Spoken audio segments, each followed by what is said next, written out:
Salut à tous, c'est Charles Chassorage. Donc on se retrouve dans un nouveau point météo ce 13 juin 2025 à 12h38. Celui-ci devrait sortir vers 14h, 15h en ligne.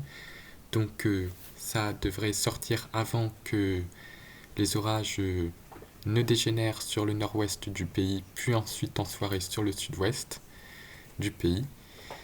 Donc après un temps estival mais respirable avec, comme je l'ai rappelé dans le point précédent, on avait eu 27 degrés et demi le 11 dans l'après-midi et 13 degrés 9 le 12 au matin. Là, c'est monté hier à 32,5 degrés avec 17 degrés de pointe de rosée hier après-midi, donc le 12 juin.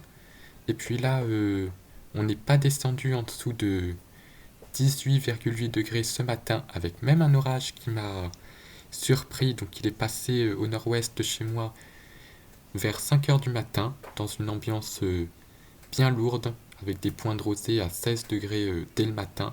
Puis là, les points de rosée commencent à s'envoler. Les 30 degrés vont être franchis aux alentours de 13 heures, avec 19 degrés de points de rosée. Donc vous voyez la carte des températures actuelles. Donc la chaleur est vraiment installée sur la France. Et ce qu'on va surveiller, c'est ce qui commence à se passer par ici, vers la région nantaise. Un petit amas orageux. Donc les modèles en ce moment pataugent encore un petit peu parce que un orage, ça ne peut pas être vraiment bien modélisé. Mais par exemple, Arome sort déjà un scénario très impressionnant pour ce soir. Donc voici que c'est bien le gros paquet orageux qui balaye le nord-ouest et même des orages qui arriveraient jusqu'à Paris au niveau de la tombée de la nuit et des rafales de vent aussi que je vais vous montrer qui vont se propager jusqu'à chez moi.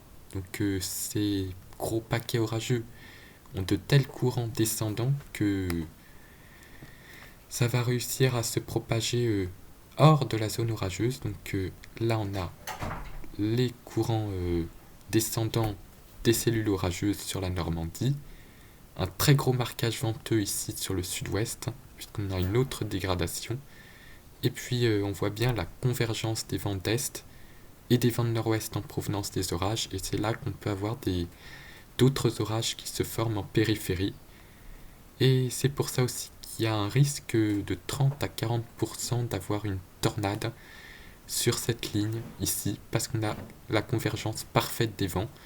Et si des cellules se forment, elles peuvent entrer en rotation au niveau de la convergence de ces vents créés par cet énorme système orageux. Et même les modèles à maille large comme CEP modélisent les rafales de vent sous orage qui est rare. Donc c'est une dégradation qui va être violente comme je vous l'ai montré. Donc là, on voit ici, sur cette image-là à 23h, ce petit point orange, c'est le marquage venteux. Donc même sur la maille large, ça apparaît. Donc même GFS, qui est un modèle à maille très large, c'est-à-dire de 22 km de maillage, il réagit aussi. Donc un maille large qui va voir ici. On voit les marquages venteux, même sur les mailles très larges, donc les modèles, l'ensemble des modèles et l'ensemble des mailles fines voient de violentes rafales qui vont certainement, et c'est presque sûr pour moi que ça va dépasser les 100 km/h sous les cellules. Et donc là-dessus, je vais prendre la carte de Kéronos, qui voici a sorti le risque d'orage violent. Donc sur un axe allant de la Normandie, allant des Pays de la Loire jusqu'au nord-Pas-de-Calais, en passant par la Normandie ouest Île-de-France.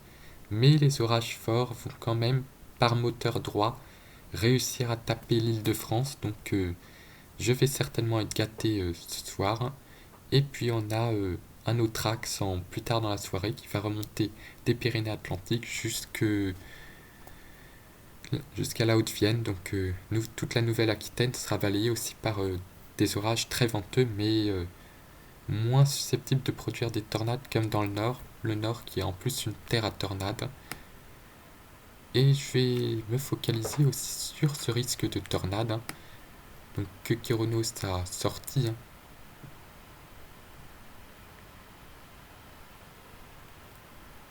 Donc ici, donc eux ils ont sorti 35 à 45%, donc sur la bordure sud-est du MCS, c'est là que des tornades pourraient apparaître, comme ça avait été le cas à Bioucourt en octobre 2022. Donc, mais là, c'est pas tous les jours qu'on voit une telle probabilité sur les tornades. Donc la situation est à surveiller de très près et je ferai certainement des suivis radar en poste pour surveiller cette situation qui s'annonce pas exceptionnelle mais remarquable même pour un milieu de saison orageuse. Donc pour les passionnés du Nord, ça va être certainement la plus grosse journée de l'été, puisque après les orages sont un petit peu plus dispersés lorsqu'on avance dans la saison.